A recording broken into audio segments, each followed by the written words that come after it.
नमस्कार, वंदे मातरम, भारत माता की जय।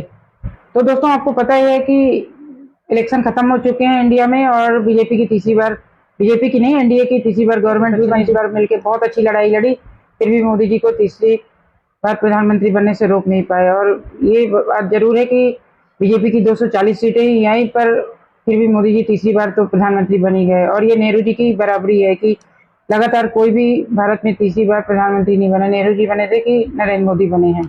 तो आपको पता ही होगा कि इस समय तो मोदी जी G7 समिट में हिस्सा लेने के लिए इटली गए हुए हैं। तो इसी में जयराम रमेश, कांग्रेस के बहुत ही जाने माने लीडर हैं, उन्होंने स्टेटमेंट दिया है कि 1/3 लोगों के प्राइम मिनिस्टर हैं मोदी जी।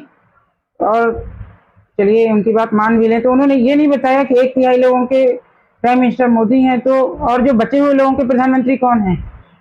तो अगर आप लोगों को पता है तो ये कमेंट करके बताइएगा। पर मेरा टॉपिक आज का ये नहीं है, मेरा टॉपिक है योगी आदित्यनाथ। लोगों को लग रहा था कि बीजेपी यूपी में अच्छा परफॉर्मेंस नहीं कर पाई है। तो दोस्तों, जिन लोगों को लग रहा था कि चुनाव खत्म होते ही योगी जी का कद नीचे हो जाएगा और उनके फैसले भी थोड़ा डाउन हो जाएंगे, तो ऐसा कुछ तो हुआ नहीं। चुनाव खत्म होते ही बाबा का बुलडोजर फिर से।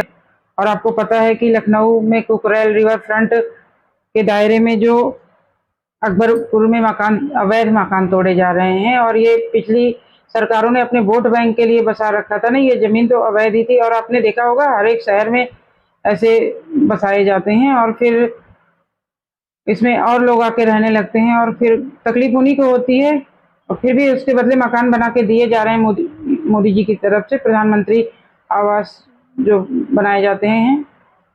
तो दोस्तों आपको पता ही होगा कि जिन लोगों को लग रहा था कि अभी चुनाव खत्म हो गए हैं, यूपी में बीजेपी ने अच्छा परफॉर्मेंस नहीं किया तो बाबा का कद नीचे कर दिया जाएगा, उनके फैसले भी थोड़ा डाउन वाले होंगे, पर ऐसा कुछ तो हुआ नहीं। चुनाव की आचार संहिता खत्म होते ही फिर से गरजने लगा है। और आपको पता ही होगा कि लखनऊ में कैसे कार्रवाई की जा रही है। वैसे ये कार्रवाई बदले की तो बिल्कुल नहीं की जा रही है। आपको पता ही होगा कि ये सब अवैध मकान, अवैध जमीन में रह रहे थे। मकान तो उन्होंने खुद ही बनाए होंगे, पर अवैध जमीन में बनाना भी तो सही नहीं है।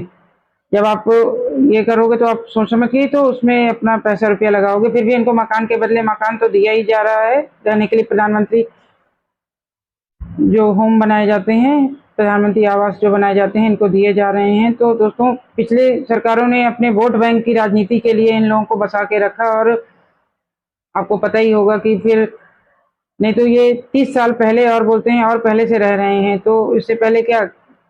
और ये लोग अपने आप को बचाने के लिए, मतलब बचाने के लिए क्या, जो लोग रहने लगते हैं उनको फिर वो तो हो ही जाता है कि अगर घर द्वार है तो।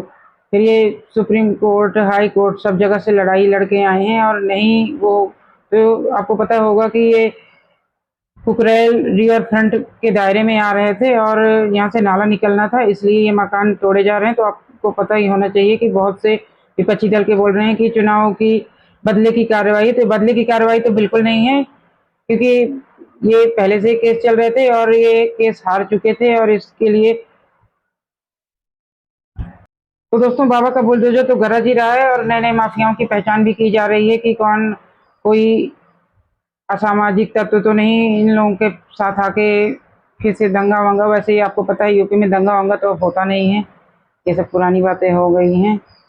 और योगी जी धर्म देख के तो कुछ करते नहीं, जैसे विपक्ष वाले बोल रहे हैं कि ये बदले की कार्रवाई है। तो दोस्तों ये कार्रवाई चुनाव के पहले से चल रही थी, आचार संहिता लागू हुई थी तो उस टाइम पे बंद हो गई थी और ये चुनाव आचार संहिता खत्म होते ही फिर से चालू हो गई है। तो योगी जी बदले की कार्रवाई से तो कुछ करते नहीं है। आपको पता होगा कि चाहे हिंदू हो चाहे कोई अदर रिलीजन से हो, वो ये देख के जो भी माफिया है, माफिया को तो वो मिट्टी में ही मिलाते हैं, आपको पता ही होगा। तो ये तो हम नहीं बोल सकते कि बदले की कार्रवाई है। जो अवैध जमीन है वो तो सरकार की है, सरकार लेगी ही अपना। नहीं तो कोई वो थोड़ा ना है कि जा जाके कहीं भी घर बसा लो और वो जमीन तुम्हारी हो जाएगी। ज्यादातर शहरों में आपने देखा होगा कि सरकारें ऐसे ही करती हैं, चाहे वो आप हरिद्वार का ले लो चाहे कहीं का ले लो, बस हो गया अवैध जमीन, अवैध कब्जा। ये अपने आप तो लोग नहीं कर सकते हैं, इतने ये भोले भाले और दिखने वाले मासूम से लोग लगते हैं। मासूम तो अब आप लोग खुद ही समझ जाओ। पर सरकार की सह होती है, फिर ये जाके जमीन में अवैध कब्जा करते हैं। इसमें फिर आके घर इनकी खुद की प्रॉपर्टियां बर्बाद होती हैं। तो इसलिए सोच समझ के उस टाइम पे चाहे छोटे में ही जाओ, अपना खरीद के बनाओ। ये थोड़ा ना है कि जमीन सरकारों ने बोल दिया बस। आप ये सोच लो कि इसके बाद भी किसी की गवर्नमेंट आनी है। तो दोस्तों आपको पता ही होगा कि योगी जी धर्म देख के तो कुछ करते नहीं है। जैसे हैदराबाद के भाईजान बोल रहे हैं कि योगी जी बदले की कार्रवाई कर रहे हैं, तो ये पहले से ही चल रहा था और ये आचार संहिता की वजह से फिर से बंद था, अब चालू हो गया है। तो योगी जी धर्म देख के तो कुछ करते नहीं है, आपको पता ही होगा।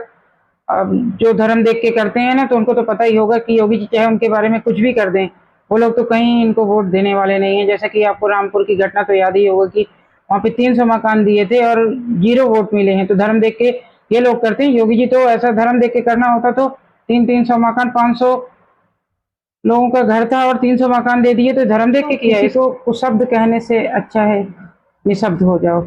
इन्हीं शब्दों के साथ आज का प्रोग्राम खत्म करते हैं। मिलते हैं अगले वीडियो में।